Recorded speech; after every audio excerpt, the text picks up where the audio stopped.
Edukasi K3. Perkenalkan, nama saya Indina Sulfa, NIM 240211000240. Kementerian Ketenagakerjaan mencatat jumlah kasus kecelakaan kerja sepanjang tahun 2024 mencapai 462.241 kasus. Sudah ratusan ribu kasus kecelakaan kerja setiap tahun, sudah ratusan ribu korban jiwa. Jangan anggap remeh bahaya kecil. Keselamatan adalah hak asasi manusia. Saya akan mengajak kalian membahas satu topik yang sebenarnya dekat banget sama kehidupan kita sehari-hari. Mungkin sebagian dari kita mikir, K3 itu urusan pabrik, urusan perusahaan besar.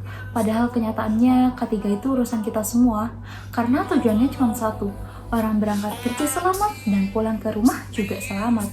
Saya bakal membahas dua kasus besar, kasus dari Indonesia dan kasus dari luar negeri. Melalui dua kasus ini, kita akan melihat perbedaan penanganan serta pembelajaran penting yang dapat diambil untuk perbaikan ke depan. Mulai dari kasus yang terjadi di Indonesia. Pada tahun 2023 terjadi kebakaran besar di depo Pertamina Pelumpang, Jakarta Utara. Kejadian ini bermula dari kebocoran pipa bahan bakar minyak yang menyebabkan akumulasi uap bensin. Dalam kondisi tertentu, uap tersebut kemudian memicu ledakan dan kebakaran besar. Masalah menjadi semakin serius karena lokasi depo yang sangat dekat dengan kawasan pemukiman warga. Akibatnya, api dengan cepat menyebar dan menyebabkan kerusakan rumah warga, banyak korban terluka, dan bahkan korban jiwa. Jika dilihat dari sudut pandang K3, terdapat beberapa catatan penting dari kasus ini. Pertama, sistem deteksi kebocoran dan pengamanan belum bekerja secara optimal. Untuk fasilitas dengan tingkat risiko tinggi seperti depo BBM, sistem keselamatan harusnya lebih sensitivitas dan respon yang sangat cepat. Yang kedua, pengaturan zona aman antara fasilitas berbahaya dan pemukiman belum diterapkan secara tegas. Lalu yang terakhir, pada saat kejadian, memang banyak pihak yang terlibat dalam penanganan darurat. Namun, koordinasi di lapangan belum sepenuhnya terintegrasi dalam satu komando yang jelas. Dan yang terakhir, meskipun investigasi dilakukan setelah kejadian, penegakan sanksi dan tindak lanjut perbaikannya dinilai belum cukup kuat untuk memberikan efek jerah. Selanjutnya, kita melihat contoh dari luar negeri, yaitu ledakan gudang kimia di Tianjin, Tiongkok pada tahun 2015. Gudang tersebut menyimpan berbagai bahan kimia berbahaya dalam jumlah yang melebihi batas yang diizinkan oleh peraturan. Selain itu, terdapat indikasi pelanggaran perizinan serta lemahnya pengawasan dari pihak berwenang. Akibatnya, terjadi ledakan besar yang menimbulkan dampak luas, baik dari sisi kerusakan fisik maupun korban manusia. Namun, hal yang menarik dari kasus ini adalah respon pemerintah setelah kejadian. Pemerintah pusat Tiongkok langsung mengambil ahli penanganan kasus, membentuk tim investigasi nasional, serta melakukan pemeriksaan menyeluruh. Sejumlah pejabat terkait dan pimpinan perusahaan diberhentikan dan diproses secara hukum, sementara perusahaan yang bertanggung jawab ditutup secara permanen. Tidak hanya itu, pemerintah juga melakukan revisi besar terhadap regulasi nasional terkait penyimpanan dan pengelolaan bahan kimia berbahaya. Langkah-langkah ini menunjukkan komitmen yang kuat dalam penegakan K3 dan pencegahan kejadian serupa di masa mendatang. Jika dibandingkan terhadap perbedaan yang cukup jelas antara penanganan kasus di Indonesia dan di tingkat internasional, dari sisi pencegahan di Indonesia, regulasi K3 sebenarnya sudah cukup lengkap. Namun, tantangan utamanya terletak pada pelaksanaan dan pengawasan di lapangan.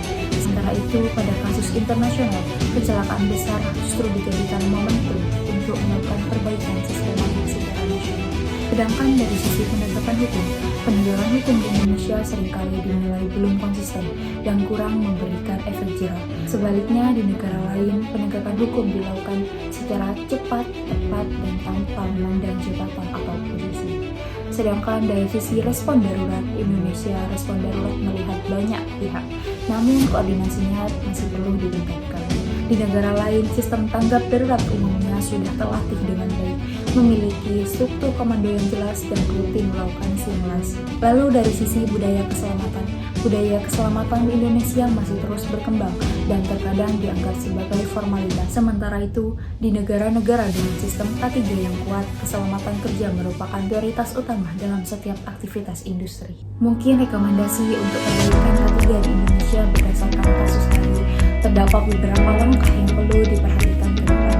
Pertama, audit dan pengawasan ketiga perlu dilakukan secara lebih ketat dan objektif, termasuk melibatkan audit yang independen.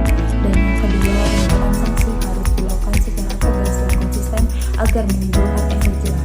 Dan yang ketiga, pengaturan zona aman antara fasilitas berisiko tinggi dan pemukiman harus ditegakkan secara jelas. Dan yang keempat, perlu dipertimbangkan pembentukan lembaga nasional khusus untuk investigasi kecelakaan kerja.